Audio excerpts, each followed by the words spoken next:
خلق الإنسان من صلصال كالفخار وخلق الجن من مارج من نار فبأي آلاء ربكما تكذبان। হ্যাঁ দুনিয়ার বান্দা বান্দীগণ, আমি আল্লাহ পাক রহমান, আমি আল্লাহ রহিম, আমি আল্লাহ সত্তার, আমি আল্লাহ গফফার, আমি আল্লাহ জব্বার, আমি আল্লাহ ওয়াহ্হাব, আমি আল্লাহ তোমাদেরকে আমার এই গুণবাচক 99 সিফতি নাম গুলি উসিলা করে এক একটা নামের গুণে আমি আল্লাহ তোমাদেরকে এক একটা নাজ নিয়ামত হাদিয়া স্বরূপ উপহার দিতেছি।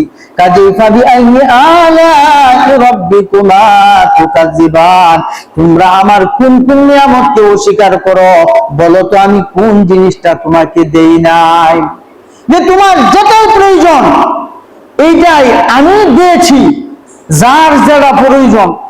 একজনে রাজপ্রাসাদে থাকতেছে, তার রাজপ্রাসাদ প্রয়োজন, তাকে আল্লাহ এইভাবেই দিবে।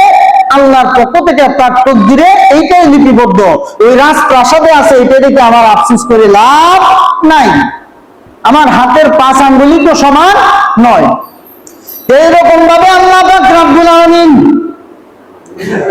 তার বান্দা এবং বান্দীকে কি করে মাঝে মাঝে রোগ শোক দিয়া, মাঝে মাঝে বালা মুসিবত দিয়া, দণ্ডলত অট্টালিকা দিয়ে আল্লাহ তাআলা তার ঈমানকে পরীক্ষা করে।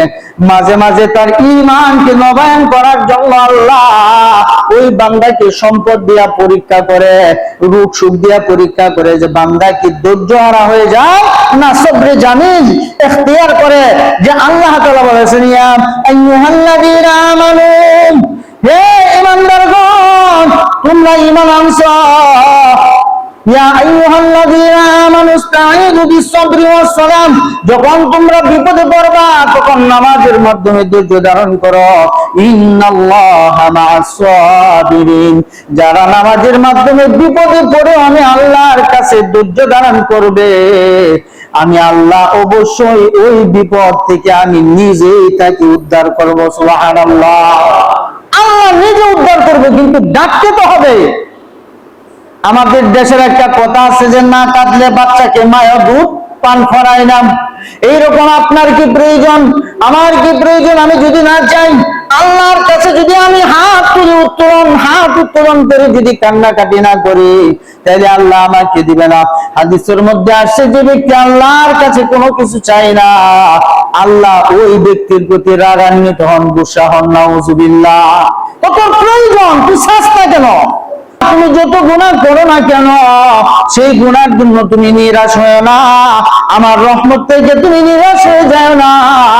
আমি গফফার, আমি রহমান, তুমি আমার রহমতের দরজায় তুমি আমাকে ডাকতে থাকো, আঘাত করতে থাকো। দেখবারে বললাম, যখন তুমি আমি আল্লাহকে ডাকতে এক পর্যায়ে তোমার চোখের কোটরে এক ফোঁটা পানি এসে যাবে জাহান্নামের ভয়ে।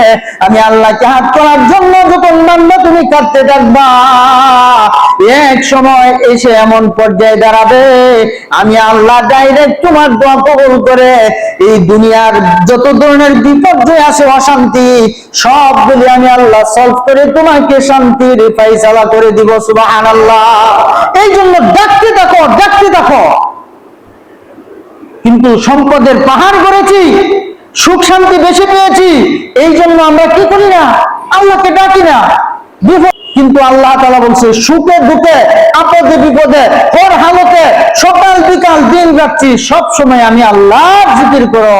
ফাযকুরুনি আযকুরুকুম, বান্দা তুমি আমাকে স্মরণ করো, আমি আল্লাহও তোমাকে স্মরণ করব। সুবহানাল্লাহ। বুখারী শরীফের একটা হাদিস, 3 জন রুগ্ন ব্যক্তি, একজন রুগ্ন ছিল, তার ছিল শ্বেত রোগ, কুষ্ঠ রোগ। 2 নাম্বার রুগ্ন ব্যক্তি, তার ছিল মাথায় টাক, চুল ছিল না, টাকওয়ালা। 3 নাম্বার ব্যক্তি ছিল অন্ধ, চোখে দেখতো না। তো ওরা এই অসুস্থতা অবস্থায় সব সময় আল্লাহকে ডাকে। কারণ আমার যখন মাথা ব্যথা থাকে তখন কিন্তু আমি আরেকজনের পেট ব্যথা নিয়ে চিন্তা করি না, আমার চিন্তা থাকে যে আল্লাহ তুমি আমার মাথা ব্যথাটা কমায় দাও। মাথা ব্যথার মতো যন্ত্রণা এমন রোগ মনে হয় আর কষ্ট দেয় আর কিছুই নাই। আরেকজনের পেট ব্যথা, সে পেট ব্যথা নিয়ে ব্যস্ত। আরেকজনের মেরুদণ্ড ব্যথা, সে মেরুদণ্ড ব্যথা নিয়ে ব্যস্ত। আরেকজনের হাঁটুতে সাইনোসাইটিস, হ্যাঁ এইরকম তার এই সমস্যা, এই সাইনোভাইটিস এটাকে বলে। আর সাইনোসাইটিস হলো নাকের সমস্যা। যে বলা হয়েছে যে যে রোগের ভুক্তভোগী সে এই জ্বালা যন্ত্রণায় কিন্তু কাতর, তাহলে এইটার জন্য সাহায্য চায় যে আল্লাহ আমার বাঁচা। ওই যে তিন ব্যক্তি, তিনজন খালি টাকওয়ালা বলতেছে যে আল্লাহ আমার মাথায় যদি চুল থাকতো আমাকে কত সুন্দর দেখাইতো। আর কুষ্ঠ রোগী, শ্বেত রোগী, এই যে দলীয় আজারের ব্যক্তি বলতেছে আল্লাহ আমার শরীরে যদি এই চামড়াটা, সমস্ত শরীরের চামড়া যেমন এমন একাকার হয়ে যেত, সাদা সাদা সিট সিট দাগ না থাকতো, কারণ মানুষ আমাকে ঘৃণা করে, তাহলে আমি মানুষের কাছে গিয়া মূল্যায়ন পেতাম, সম্মান পেতাম। অনেক সময় কুষ্ঠ রোগী যারা, শ্বেত দলীয় আজারি যারা, তাদের সাথে অনেকে মিশতে চায় না, মুসাফা করতে চায় না, বসতে চায় না, উঠতে চায় না, এরকম সে কান্দে সব সময়। আর অন্ধ ব্যক্তি করতেছে আল্লাহ এই পৃথিবীতে এত সুন্দর নাচ নিয়ামত তুমি দিয়েছ, এই নাচ নিয়ামত আল্লাহ আমি কোনোদিন দেখতে পারি নাই।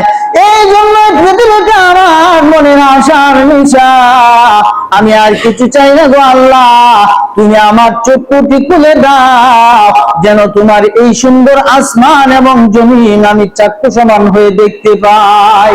এই তিনজনে তিন দোয়া সবসময় করে, তাদের দোয়া এক পর্যায়ে আল্লাহ তাআলা কবুল করেছে।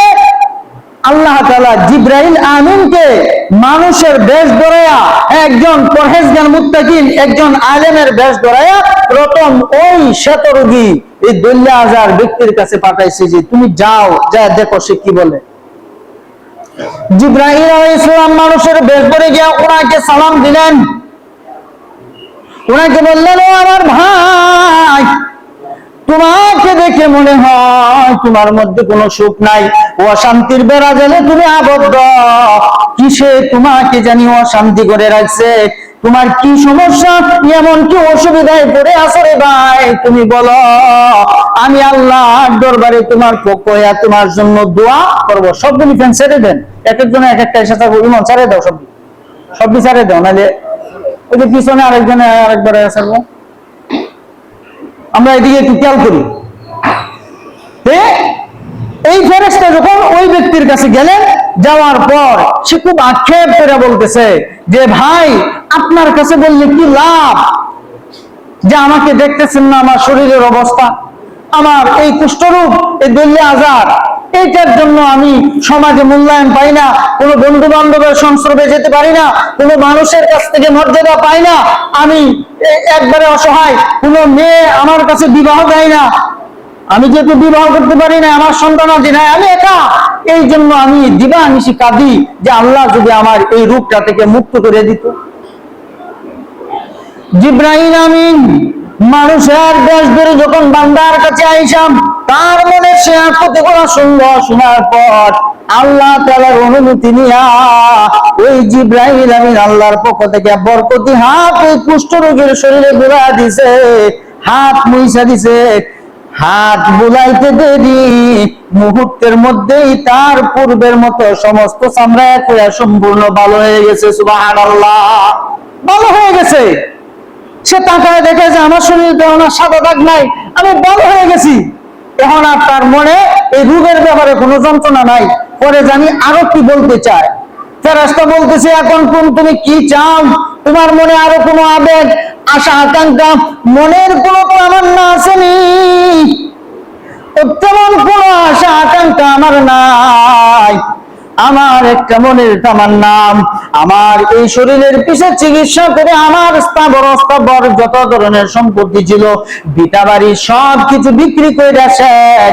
এখন আমি সর্বহারা হয়েছি, নিঃস্ব হয়ে গেছি। টাকার মতো আমার বাড়ি নাই, ঘর নাই, আমার হাত বাজার করার মতো, খাওয়ার মতো কোনো পয়সা পাতি নাই, কোনো মুদ্রা দিনার দিরহাম নাই। এই জন্য তুমি যেহেতু জিজ্ঞাসা করছো, আল্লাহ যদি আমাকে একটা উটের ব্যবস্থা করে দিত, তাহলে আমি উটটা চড়াইয়া ওইটাকে লালন পালন করে এইটার করতে আবার বাচ্চা হইতো, এইগুলি লালন পালন করে বড় করতাম, কিছু অর্থ সম্পদের মালিক হইতাম। এইটা আমার বড় মনের তামান্না ছিল। কোথায় নাকি কহ। তো আল্লাহর হুকুমে, আল্লাহর অনুমতিতে ওই ব্যক্তিকে আল্লাহ তাআলা কুদরতিভাবে একটা গাভীন উষ্ট্রি, একটা গাভীন উট তাকে দান করলেন। সুবহানাল্লাহ। যাও তুমি এটা নিয়ে যাও, তুমি যারা চাইছিলা, প্রথম ছিল তোমার মনের আকাঙ্ক্ষা তামান্না রূপ থেকে ভালো হওয়া, আল্লাহ তাআলা রূপ থেকেও ভালো করছে, এখন চাইছো কিছু অর্থ, যাও আল্লাহ তোমাকে উট দিয়ে দিছে। হ্যাঁ, যা চাইছে তাই দিছে, যাও। পরে গেছে 2 নাম্বার ব্যক্তির কাছে, এই যে মাথার যে চুল নাই, বুখারী শরীফের হাদিস বলতেছি, মুসলিমেও আছে। তো 2 নাম্বার ব্যক্তির কাছে গিয়া ওই প্রথম ব্যক্তির মতো যে সালাম দিলেন। সালাম দেওয়ার পর বলতেছেন, ভাই আপনার মনে কোনো অশান্তি, কোন ধরনের আপনার মনে কোনো হতাশা বিড়ম্বনা আছে কিনা, আপনার কোনো কিছুর অভাব আছে কিনা? তো আমার কাছে এই দুনিয়াতে আর চাওয়া পাওয়ার কিছুই নাই, আমি শুধু চাই যে দেখেন আমার মাথার দিকে দেয়া, আমার মাথার চুল নাই, এই মাথাটা আল্লাহ যদি আমাকে দয়া করে আমার মাথার চুল গজায় দিতেন, তাহলে আমি আল্লাহর দরবারে কৃতজ্ঞতা প্রকাশ করতাম, আল্লাহর দরবারে আমি সেজদায় পড়ে থাকতাম। এটাই আমার মনিবের কাছে একমাত্র চাওয়া। যখন এই কথা বললেন জিবরাইল আমিনের সাথে, উনি কিন্তু মানুষের বেশ বেড়ে গেছে। আল্লাহর অনুমতি নিয়ে জিবরাইল আমিন তার মাথায় হাত বোলায় দিছে। মাথায় হাত বোলাতে দেরি ওই পূর্বের ব্যক্তির মতো কুষ্ঠরোগী যেমন ভাবে মুহূর্তেই ভালো হয়ে গেছে, সঙ্গে সঙ্গে তার মাথায় হাত দেওয়ার সাথে সাথে চুল গজাইছে। সুবহানাল্লাহ। কারণ কি? ওয়াইদা গাদামরান ফাইন্নামা ইয়াকুলু লাহু কুন ফায়াকুন। আল্লাহ যখন কোন কাজের শুধু ইচ্ছা করেন, নির্দেশ দেন, আল্লাহ শুধু বলেন কুন হয়ে যাও। কুন বলতে দেরি, বাস্তবে রূপ ধারণ করতে ফায়াকুনের পর্যায়ে আসতে 1 সেকেন্ড সময় লাগে না। এই জন্য জিবরাইল আমিন তার মাথায় হাত বুলায় দিতে দেরি, মাথায় চুল উঠতে দেরি হলো না। জিবরাইল আমিন জিজ্ঞাসা, ওরে ভাই তোমার মনে আরো কোনো আশা আকাঙ্ক্ষা আসেনি? কারণ আল্লাহ তো অন্তর্যামী। হ্যাঁ, বান্দার অন্তরে কি লুকোচুরি খেলে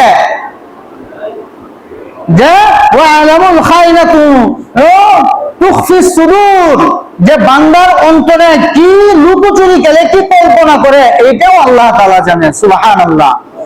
জিবরাইল আমিন জিজ্ঞেস, তোমার আরো কিছু চাওয়া আছে কিনা? তো আমার তেমন কোনো কিছু চাওয়ার নাই, আমার এই যে টাক মাথার চিকিৎসা করতে করতে আমি এখন নিঃস্ব হয়ে গেছি, চিকিৎসকের কাছে যাইতে আমি অসহায়, আমার তো কোনো কিছুই নাই। আল্লাহ যদি আমাকে একটা গরু দিতেন, তাহলে গরুটা লালন পালন করে আমি একটু অর্থনৈতিক ভাবে স্বাবলম্বী হতাম।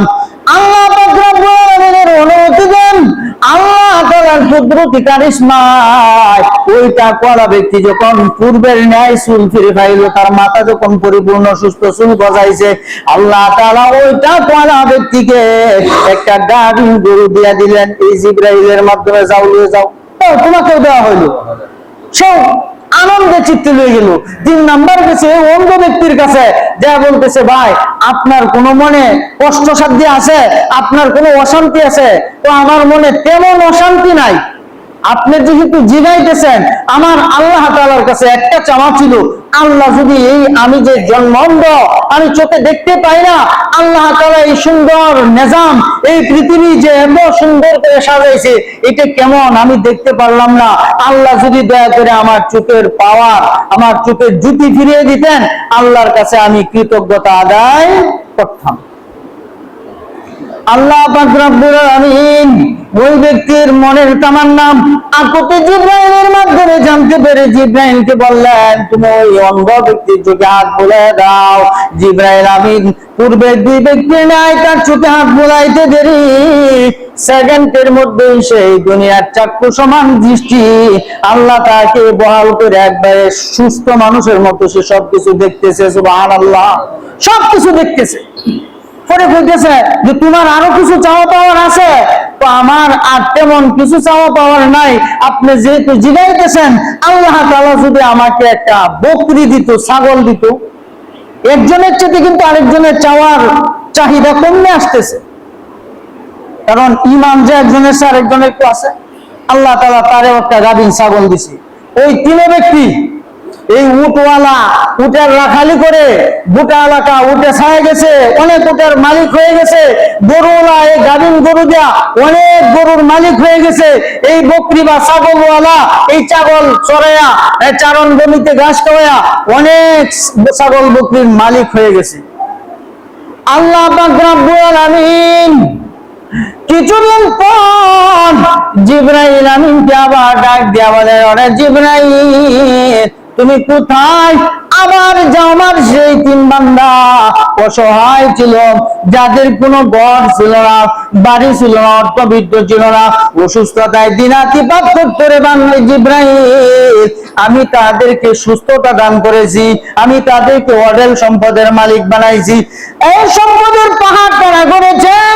ও জিবরাইল একে একে প্রথম ব্যক্তি, দ্বিতীয় ব্যক্তি, 3 নম্বর ব্যক্তি পর্যন্ত তুমি আবার তাদের ইমানি পরীক্ষার জন্য ওই পূর্বের মতো এখন আবার যাও।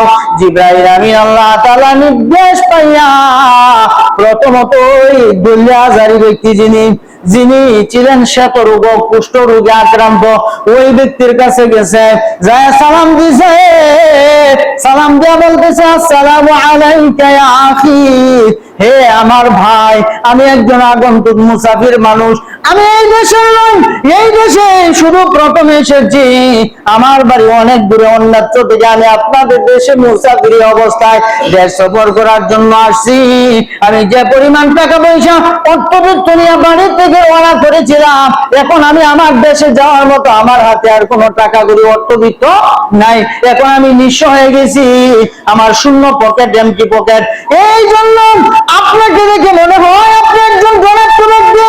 আল্লাহ তাআলা আপনি নিঃস্ব ছিলেন, অসহায় ছিলেন, আল্লাহ তাআলা আপনাকে নিঃস্বতা থেকে, নিঃস্বতার করার গ্রাস থেকে মুক্তি দিয়া দরিদ্রতার অবস্থা থেকে আল্লাহ আপনাকে ধনী বানাইছে, ধন সম্পদের মালিক বানাইছে রে ভাই।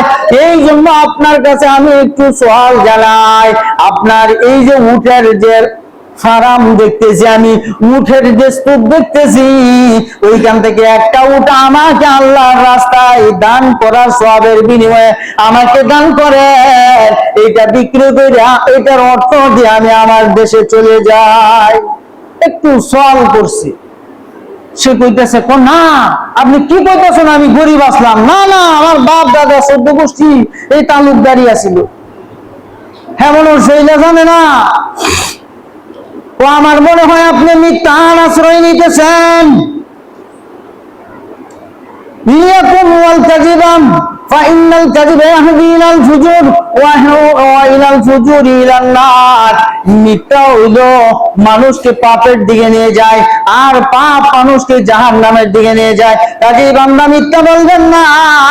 ওরে আল্লাহর বান্দা, আমার তো মনে হয় আপনি শুধু নিঃস্ব ছিলেন সম্পদের দিক দিয়ে, তাই নয়। আমার তো মনে হইতেছে আপনার চেহারা দেখে আমি বুঝতে পারছি যে আপনি দুরারোগ্য ব্যাধিতে, কুষ্ঠ রোগীতে আক্রান্ত ছিলেন। ও না না, এটাও মিছা কথা কইতেছেন। শেষ পর্যন্ত বলতেছে, আপনি যদি আপনার কথায় মিথ্যাবাদী হয়ে থাকেন, আমি দোয়া করে গেলাম, আপনি যেমন পূর্বের অবস্থায় আল্লাহ আপনাকে যেমন করে রেখেছিল, আল্লাহ যেন মুহূর্তের মধ্যে আপনাকে সেই পূর্বের হালতে ফিরায় নেয়। এই ফেরেশতা জিবরাইল দোয়া করতে দেরি, মুহূর্তের মধ্যে যে তার মাঠের চারণ ভূমিতে শুধু উট আর উটে যে ভরপুর ছিল, সবগুলি মারা গেছে। আল্লাহু আকবার। আল্লাহর খেলা। আর তার চেহারার মধ্যে ছায়া দেখে ওই যে আগের যে শতরূপ দল্যা আজারি, এই রোগ আবার তার শরীরে এসে গেছে, কারণ সে হইল নাফরমান, নিমুখ হারাম, অতীত সে ভুলে গেছে। 2 নম্বর ফেরেশতা জিবরাইল আমিন ওই 2 নম্বর ব্যক্তির কাছে, তাকওয়ালার কাছে গেছে, সেও তো অসুস্থ, কারণ এই গাভী দিয়াম, এই ষাঁড় গরু দিয়াম, এই গরু বাছুর দিয়াম পুরা এলাকা ভরপুর, অনেকগুলি কামার হয়ে গেছে। তার কাছে যায় সালাম দিচ্ছে, ওই প্রথম উক্ত ব্যক্তির ন্যায় বলতেছে, ভাই আমি একজন আগন্তুক মুসাফির, আপনাদের কাছে আমি এই দেশে নতুন আসলাম, আমি দেশ সফর করার জন্য যে পরিমাণ অর্থ নিয়ে বের হয়েছিলাম, এই অর্থগুলি আমার টাকা পরিসম্বল সব ফুরায় গেছে, এখন আর আমার দেশে যাওয়ার কোনো অর্থবিত্ত নাই। এই জন্য আপনার কাছে আমি একটু চল করতেছি, আল্লাহর নামে কিছু দান করুন, অর্থাৎ আপনার এই খামার থেকে একটা গরু আমাকে দেন, এইটা বিক্রি করে আর এটার অর্থ দিয়ে আমি দেশে যাব। সেও দিতে অস্বীকৃতি জানাইছে যে না, এটা আমি দিব না। আপনি মনে হয় নিঃস্ব ছিলেন, আপনার কোনো কিছু ছিল না, আল্লাহ তাআলা আপনাকে এত গরু বাছুরে রাখালি করার জন্য এত সম্পদের মালিক মনে হয় বানাইছে। ও না, এটা আমার বাপ দাদার ওয়ারিসান সূত্রে সম্পদ, এইটা আমরা আগেতেই আছি। আপনি মিথ্যা বলতেছেন।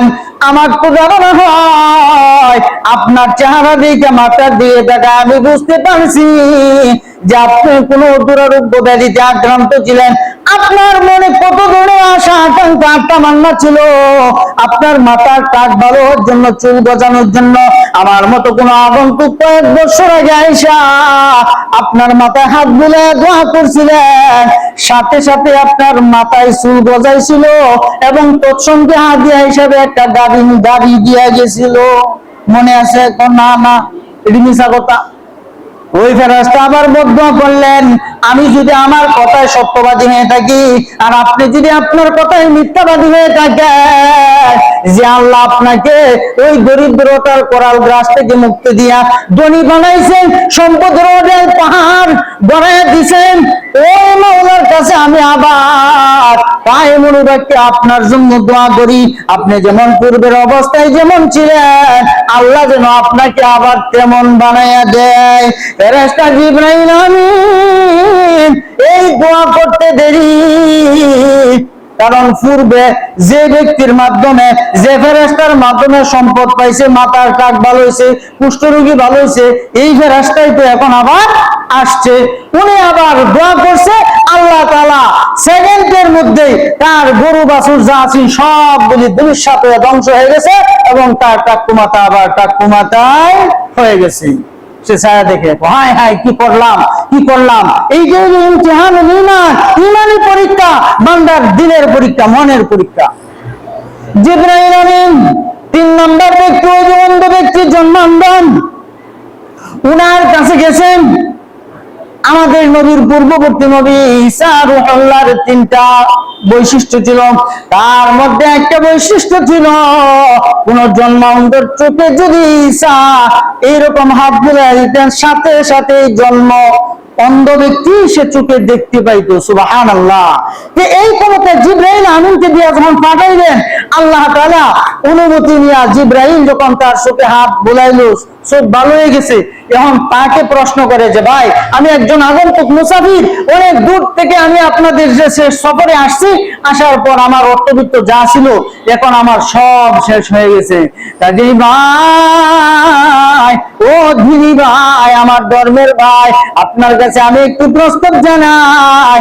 আপনি মনে হয় নিঃস্ব ছিলেন, আল্লাহ তাআলা আমার মতো একজন ব্যক্তিকে আগন্তুক বানাইয়া, মেহমান পাঠাইয়া আপনাকে সুস্থ করেছে এবং আপনাকে আল্লাহ তাআলা এই বকরির ফালের মালিক বানাইছে। এই জন্য ওই ব্যক্তির মতো আমি একজন আগন্তুক এসেছি আপনার দেশে, একজন রাস্তার পথিক মুসাফিরি অবস্থায়, আমার দেশে যাওয়ার মতো কোনো অর্থবিত্ত নাই। এই জন্য আপনার কাছে আমি একটু প্রস্তাব জানাই, আমাকে কিছু অর্থ, অর্থাৎ আপনার এই বকরির ফার্ম থেকে, পাল থেকে একটা বকরি আমাকে দেন, সবগুলি দেওয়ার দরকার নাই, এইটা বিক্রি করে আমি আমার দেশে চলে যাব। ওই বান্দা ডাক দিয়ে বলতেছে, ওরে মুসাফির, ও আগন্তুক, হাত পাক সাদাকতা ইয়া আখি, হে আমার ভাই, অবশ্যই অবশ্যই নিশ্চয় আপনি সত্য কথা বলেছেন, আমি রোগী ছিলাম, এই দুইটা মুখারাম, আর সে আল্লাহ তাআলার নিয়ামতের কৃতজ্ঞতা আদায় করেন। আমি অসুস্থ ছিলাম, আমি জীবনে এই পৃথিবী দেখতে পারতাম না, আমি জন্মান্ধ ছিলাম, আপনার মতো একজন আগন্তুক আইসা আমার চোখে হাত বুলে আল্লাহর কাছে দোয়া করছে, ওই আল্লাহর ওলির হাতের ছোঁয়া লেগে আমার অন্ধ চোখ ভালো হয়ে গেছে। সুবহানাল্লাহ। এই জন্য আজকে এসেছেন উনি আবার ওনার পক্ষ থেকে আল্লাহর কাছ থেকে চেয়ে নিয়ে, আমি যেহেতু নিঃস্ব ছিলাম, আমার কোনো অর্থ ছিল না, উনি আল্লাহর কাছ থেকে চেয়ে নিয়ে আমাকে আমাকে একটা গাভীন বকরি দিয়া গেছিল। এই গাভীন বকরিটাকে আমি লালন পালন করে আমাদের এলাকায় চারণ ভূমিতে এই মাঠে চড়াইয়া ঘাস খাওয়াইয়া এইগুলির ঘর থেকে বাচ্চা হয়েছে।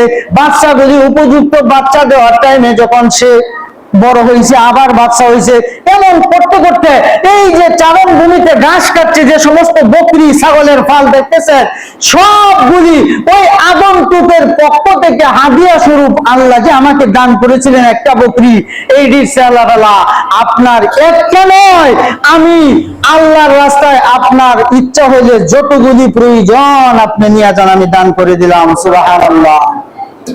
ফেরেশতা জিবরাইল ডাক দিয়া বলো, ভাই ওই দুইজন তো আবার ডাকে আনলেন যে আসো, তোমরা তিনজন কোন রোগে আক্রান্ত ছিলে এটা তোমরা সকলেই জানো। আমি আসলে দুনিয়ার কোনো মানুষ নয়, আনা জিবরাইল, আমি হইলাম জিবরাইল, আল্লাহর পক্ষ থেকে অভিবাহক ফেরেশতা জিবরাইল। আমাকে আল্লাহ তাআলা তোমাদের দীর্ঘদিনের মনের তামান্না, আশা আকাঙ্ক্ষা, তোমাদের প্রত্যাশা পূরণের জন্য আল্লাহ আল্লাহ করে ডাকছিলা তোমার মাথার চুল গজাইতো, তুমি ডাকছিলা তোমার কুষ্ঠরোগী ভালো হইতো, এই অন্ধ ব্যক্তি ডাকছিল আল্লাহ আমাকে এই দুনিয়ার নাজ নিয়ামত চিরন্তন সত্য, পৃথিবী মাসিক সে মাগরিব ও শিমাল সে জুনুব, আসমান তো জমিন পর্যন্ত কত সুন্দর, গ্রহ নক্ষত্র চাঁদ সূরজ গাছ বৃক্ষ তরুলতা পাহাড় পর্বত নদী নালা কিছু আমি দেখতে পাই না গো আল্লাহ। আমার মনের বড় তামান্না, আমার মনের বড় আশা আর আকাঙ্ক্ষা, তোমার কাছে আর কিছু চাই না, আমি আমার চক্ষুগুলি তোমার কাছে ফেরত চাই। তুমি আমাকে অন্ধত্বের জগৎ থেকে, অন্ধত্বের করার গ্রাস থেকে মুক্তি দিয়া এই দুনিয়াটা দেখার মতো আমাকে ব্যবস্থা করে দাও। উনি এই দোয়া করছিল, তিনজনের দোয়া আল্লাহ কবুল করে আমি জিবরাইলকে মানব রূপী মানুষের রূপ ধরে পাঠাইছে। তিনজনের রূপ ভালো হয়েছে, তিনজনের তিনটা পশু আল্লাহ তাআলা হাদিয়া দিছে। সবাই সম্পদের মালিক হয়েছে। এখন তোমরা নিমুখ হারাম করার কারণে আল্লাহ তাআলা নিয়ামত দেওয়ার পর লা ইন শাকারতুম লা আযীদান্নাকুম ওয়া লা ইন কাফারতুম ইন্না আযাবি লাশাদীদ। আল্লাহর নিয়ামত পাওয়ার পর যে সমস্ত বান্দা-বান্দী আল্লাহর নিয়ামতের শুকরিয়া আদায় করবে গো, আল্লাহ তার জন্য নিয়ামতকে আরো বেশিতে বেশি বাড়ায় দিব। সুবহানাল্লাহ। এই জন্য তুমি নিয়ামতের শুকরিয়া আদায় করছো, তোমার বকরি আমার লাগবে না, আমি নিতে আসি নাই, তুমি ইমানি পরীক্ষায় উত্তীর্ণ হয়ে গেছো। আর ইউ সাকসেসফুল, তুমি সফলতার দ্বার প্রান্তে পৌঁছে গেছো। তুমি তাসকিয়াতুন নফস অর্জন করতে পেরেছো, তোমার জন্য দুনিয়াতেও শান্তি, পরকালেও তোমার জন্য মুক্তি। সুবহানাল্লাহ। আল্লাহ তাআলা যে আয়াতটা বলছিলাম যে নিয়ামতের শুকরিয়া আদায় করলে আল্লাহ তাআলা বান্দার জন্য নিয়ামত বাড়ায় দেয়, যে আমাদেরকে আল্লাহ তাআলা বিভিন্ন ধরনের নাজ নিয়ামত আমি চাইলেও আল্লাহ তাআলা দিতেছে, না চাইলেও আল্লাহ তাআলা দিতেছে। এই জন্য হওয়ার হালতে আল্লাহ তাআলা নিয়ামতের শুকরিয়া আদায় করা, আর নিয়ামতের শুকরিয়া শুরু করে আলহামদুলিল্লাহ বলে আদায় হয় না। আমার মাথা থেকে পা পর্যন্ত আপাদ মস্তক পঞ্চ ইন্দ্রিয়ের মাধ্যমে নিয়ামতের শুকরিয়া আদায় করা যায়, হাতের মাধ্যমে নিয়ামতের শুকরিয়া আদায় করা যায়, পায়ের মাধ্যমে নিয়ামতের শুকরিয়া আদায় করা যায়, মস্তিষ্কের মধ্যে নিয়ামতের শুকরিয়া আদায় করা যায়, নামাজের মাধ্যমে, জিকিরের মাধ্যমে, কোরআন তেলাওয়াতের মাধ্যমে, দান সদকা করার মাধ্যমে, বান্দার উপকার করার মাধ্যমে, সত্য কথা বলার মাধ্যমে বিভিন্ন ভাবে নিয়ামতের শুকরিয়া আদায় করা যায়। এই জন্য আমাদের সব সময় নিয়ামতের শুকরিয়া আদায় করতে হবে। আর যে ব্যক্তি আল্লাহ তাআলার শায়াতের উপর কোন আস্থা নিয়ে নিয়ামতের শুকরিয়া আদায় করবে, আল্লাহ বলেন আমি তোমাকে তো নিয়ামতের শুকরিয়া আদায়ের জন্য তোমার নিয়ামত রাজিকে বুলন্দ করব, এবং মরণের সময় তোমার ঈমান নিয়ে তুমি কবরে যাইবা। সুবহানাল্লাহ। যে তোমার কালিমা নসিব হবে। সুবহানাল্লাহ। আল্লাহ তাবারাকা ওয়া তাআলা আমরা যাই কিছু আল্লাহর পক্ষ থেকে পাইতেছি, একজনের 10 তলায় আছে, ওইটা দিকে আমি চিন্তা না করি, আমি আফসোস না করি, আমার মধ্যে লিপ্সা না ঢুকাই, আমি চিন্তা করি যে উনি 10 তলায় আছে, আমি ফ্ল্যাট তলায় আছি, বা গ্র্যান্ড ফ্লোর ফার্স্ট ফ্লোরে আছি, আমি নিচ তলায় আছি, অথবা হাফ বিল্ডিং এ আছি, কিন্তু উনি 10 তলায়। আপনি তাকান 10 তলায় কে আছে? যে তার চেয়ে আপনি ভালো আছেন কিনা, কে আপনার চেয়ে ভালো আছে এইটা দেখার দরকার নাই, আপনি তার চেয়ে ভালো আছেন এইটা দেখেন, এই রে আপনার জীবন, আমার জীবন সফল হয়ে যাবে। আরেকজনের দিকে চিন্তা করে লাভ নাই। আমাকে আল্লাহ তাআলা যতটুকু প্রয়োজন, যতটুকু দরকার, যতটুকু না দিলেই নয়, এতটুকু কিন্তু আল্লাহ তাআলা আমি চাইলেও না চাইলেও আল্লাহ তাআলা দিয়ে দিছে। সুবহানাল্লাহ। আল্লাহ তাবারাকা ওয়া তাআলা আমাদের সকলকে আজকের এই নিয়ামতের শুকরিয়া আদায়ের জন্য যে আলোচনা হইল, আল্লাহ তাআলা আমাদের এই জীবনটাকে যেন আল্লাহর রাহে ওয়াকফ করে দিতে পারি। কোরআন এবং হাদিসের ডিজিগনেশন অনুযায়ী আমার ঈমানকে নবায়নের লক্ষ্যে যেন ইহদিনাস সিরাতাল মুস্তাকিম রাস্তার উপর অটল অবিচল থেকে ঈমানের মতো দৌলত শক্তি নিয়ে যেন অন্ধকার কবরে আমার দিলটা এবং কবরটা যেন আল্লাহর নূরে নূরান্বিত হয়ে যায়, সেই আমল করে যাওয়ার তৌফিক আল্লাহ তাআলা আমাদের সকলকে দান করুন। আমিন।